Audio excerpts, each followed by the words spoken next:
Hello friends, welcome to NK facts Telugu. ఈ వీడియోలో మీరు జేకే గురించి అడుగుతున్న 2 రీసెంట్ అప్డేట్స్ గురించి చెప్పబోతున్నాను. అప్డేట్స్ లైక్ జేకే ఇంటి వద్దకు లగేజ్ పట్టుకొని వచ్చిన అమ్మాయి ఎవరు, తనిప్పుడు ఏమైంది, జేకే రిహార్సల్ టైంలో వేసుకున్న ఒక హ్యాట్ వల్ల తనకి హేట్ వస్తుంది ఎందుకు. ఐ హోప్ మీకు ఈ వీడియో నచ్చుతుందని అనుకుంటున్నాను. Now let's get in to the video.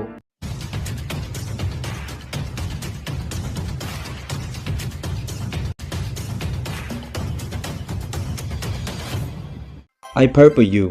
JK military నుంచి డిశ్చార్జ్ అవుతున్నాడని తెలుసుకొని ఫ్యాన్స్ అందరూ చాలా హ్యాపీగా ఫీల్ అయ్యారు. తన డిశ్చార్జ్ సెరమోనీను ఇంకా రిమైనింగ్ బ్యాంగ్టన్ మెంబర్స్ డిశ్చార్జ్ను చూశారు. బట్ ఒక అమ్మాయి మాత్రం మరేమనుకున్నారో ఏంటో కానీ డైరెక్ట్గా లగేజ్ పట్టుకొని యోంగ్సాంగ్లో ఉన్న జేకే ఇంటి వద్దకు వచ్చేశారు. జూన్ 11వ తేదీ నైట్ 11:20 PM ఆ అమ్మాయి జంకూక్ ఇంటిలోకి వెళ్ళడానికి ట్రై చేస్తూ డోర్ పాస్కోడ్ను అదే పనిగా ప్రెస్ చేస్తూ ఉన్నారు. అయితే ఆమె అలా చేయడం చూసి చుట్టుపక్కల ఉండేవారు ఆమెపై పోలీస్ కంప్లైంట్ ఇచ్చారు. ఆ తర్వాత యోంగ్సాన్ పోలీస్ వారు ఆమెని అరెస్ట్ చేశారు. పోలీస్ వారి రిపోర్ట్ ప్రకారం ఆమె 30sలో ఉన్న ఒక చైనీస్ ఉమెన్ అంట. ఇంకా ఆమెని ఇన్వెస్టిగేట్ చేస్తున్నారు. లైక్ ఎందుకు తను ఆ విధంగా చేశారని, మంచి ఉద్దేశంతో చేశారా లేదా చెడు ఉద్దేశంతో చేశారా, ఎవరన్నా చేయమన్నారా, ఇలాంటి విషయాలు తెలియాల్సి ఉంది. ఫ్యాన్స్ ఏం చెప్తున్నారంటే జేకే మీద అబ్సెషన్తో ఈ విధంగా ఆ అమ్మాయి చేసిందని, అందరికీ ఐడల్స్ అంటే ఇష్టం కానీ తన ఇష్టం హద్దులను దాటిందని చెప్తున్నారు. అసలు సూట్ కేసు ఎందుకు తెచ్చారో నాకు ఇప్పటికీ అర్థం కావడం లేదు. మేబీ అది వాళ్ళ రిలేటివ్స్ హౌస్ అనుకున్నారేమో.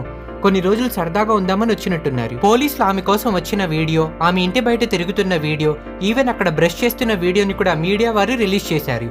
ఫ్యాన్స్ ఈమెపై చాలా కోపంగా ఉన్నారు. అందుకే ఐడల్స్ వాళ్ళు ఉంటున్న ప్లేసెస్ని, ఫ్యామిలీ మెంబర్స్ని అంతగా బయటకు చూపించారు. ఇలాంటి వారు ఉంటారని, వీళ్ళతో ప్రాబ్లం వస్తుందని తెలిసి ప్రైవేట్ ఇంకా సెక్యూర్డ్గా ఉంటారు. ఈమె చేసిన పని మీకు ఎలా అనిపించిందో కింద కామెంట్ సెక్షన్లో తెలియచేయండి. I purple you. JK military నుంచి తిరిగి వచ్చాక ఆర్మీస్ను సర్ప్రైజ్ చేస్తూ జూన్ 13వ తేదీన సోల్లో జరిగిన జేహోప్ కాన్సర్ట్లో స్పెషల్ గెస్ట్గా వచ్చాడు. డిశ్చార్జ్ అయిన 1 or 2 డేస్లోనే ఈ విధంగా పెర్ఫామ్ చేస్తాడని ఎవరూ ఎక్స్పెక్ట్ చేయలేదు. అందుకే ఆర్మీ కూడా జేకేను స్టేజ్ మీద చూసి ఆశ్చర్యపోయారు. జేకే కూడా ఎనర్జెటిక్గా పెర్ఫామ్ చేశాడు. తన పాపులర్ హిట్ సోలో సాంగ్ అయిన 7ను పెర్ఫామ్ చేశాడు. అంతా బాగానే ఉంది కానీ జేకే రిహార్సల్ టైంలో ఒక బ్లాక్ కలర్ హ్యాట్ వేసుకొని ఉండడం ఫ్యాన్స్ గమనించారు. ఆ హ్యాట్ పై మేక్ టోక్యో గ్రేట్ అగైన్ అని రాసుంది. ఈ phrase make America great again అనే ఫ్రేజ్కు దగ్గరగా ఉంది కదా. దీన్ని ఎక్కువగా యుఎస్ ప్రెసిడెంట్ అయిన డొనాల్డ్ ట్రంప్ ఇంకా ఆయన సపోర్టర్స్ వాడుతూ ఉంటారు. జేకే క్యాప్ మీద అమెరికాకి బదులు టోక్యో అని ఉంది. సౌత్ కొరియా ఇంకా జపాన్కి మధ్య ఉన్న కొన్ని స్మాల్ పొలిటికల్ ప్రాబ్లమ్స్ ఇంకా వేరే ప్రాబ్లమ్స్ వల్ల సౌత్ కొరియన్ పీపుల్కి ఇది నచ్చలేదు. తను కొరియన్ అయ్యుండి కూడా జపాన్కి సంబంధించి ఫ్రేజ్ ఉన్న హ్యాట్ను వేసుకోవడం కొంతమందికి నచ్చలేదు. అందుకే ఆన్లైన్లో తనపై నెగిటివ్ కామెంట్స్ పెట్టారు. దీనిపై రెస్పాండ్ అవుతూ జేకే జూన్ 14వ తేదీన వీవర్స్ యాప్లో అపాలజీ పోస్ట్ని పెట్టాడు. దాంట్లో ఏముందో మనం ఇప్పుడు తెలుసుకుందాం. Hello, this is Jungkook. నేను ఈ విధంగా పోస్ట్ రాసి చాలా రోజులైంది.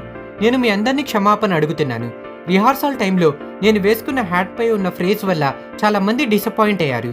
నేను చేసిన పనికి సారీ చెప్తున్నాను. నేను ఏమరపాటుగా ఉంటూ సరిగ్గా చెక్ చేసుకోకపోవడం వల్ల ఇంకా దాని వెనుక ఉన్న పొలిటికల్ మీనింగ్ తెలుసుకోకపోవడం వల్ల మిమ్మల్ని బాధ పెట్టాను. I'm sorry. దీంట్లో ఎటువంటి ఎక్స్క్యూజ్ లేదు. ఇది నా అజాగ్రత్త వల్ల జరిగింది. ఇప్పటి నుంచి నేను ఏదైనా పని చేసే ముందు బాగా ఆలోచించి జాగ్రత్తలు తీసుకొని చేస్తాను. మీ డిసప్పాయింట్మెంట్ ఇంకా క్రిటిసిజంను నేను హంబుల్గా యాక్సెప్ట్ చేస్తాను. నేను ఆ హ్యాట్ని పక్కన పెట్టేశాను. Once again I'm so sorry. So ఇవి గైస్ జేకే పోస్ట్లోని డీటెయిల్స్. ఆ ఫ్రేజ్ వెనక ఉన్న మీనింగ్ తెలియక ఇలా చేశాడని, ఇంకెప్పుడు అజాగ్రత్తగా ఉండనని చెప్పాడు. చివరికి క్రిటిసిజంను కూడా యాక్సెప్ట్ చేస్తూ సారీ చెప్పాడు. జేకేకి దీని వెనక ఇంత పొలిటికల్ మ్యాటర్ ఉందని తెలియదు, లేదంటే ఆ హ్యాట్ను వేసుకునేవాడు కాదు. దీనివల్ల తనకి హేట్ లభించింది. ఇదంతా జరిగి జేకే అపాలజీ చెప్పేలోపే ఆ హ్యాట్ సోల్డ్ అవుట్ అయిపోయింది. మంచైనా చెడైనా అది జేకే దగ్గర ఉందంటే దాన్ని ముందు కొనేయాలి. ఆ తర్వాతే మంచి చెడు గురించి ఆలోచించాలంటున్నారు మన ఆర్మీ. అయితే ఇదంతా జరగడం చూసి ఆ హ్యాట్ను తయారు చేసిన కంపెనీ వారు కూడా దీనిపై ఒక స్మాల్ స్టేట్మెంట్ను రిలీజ్ చేశారు. దాంట్లో ఈ విధంగా ఉంది: దీని ద్వారా అన్కంఫర్టబుల్గా ఫీల్ అయిన వారందరినీ మేము సారీ అడుగుతున్నాం. మేము ఫ్యాషన్ ద్వారా ఐడియాస్ను ఎక్స్ప్రెస్ చేయొచ్చన్న దాన్ని నమ్ముతాం. ఈ డిజైన్ ఎటువంటి పొలిటికల్ ఇష్యూస్కి సంబంధించింది కాదు. టోక్యో ఫ్యాషన్ను ఈ విధంగా ప్రమోట్ చేయాలన్న ఉద్దేశంతోనే దీన్ని తయారు చేశాం. సో గైస్, ఆ హ్యాట్ను మ్యానుఫ్యాక్చర్ చేసిన వారి ఆ ఫ్రేజ్కు పొలిటికల్ న్యూస్కు సంబంధం లేదని చెప్పారు.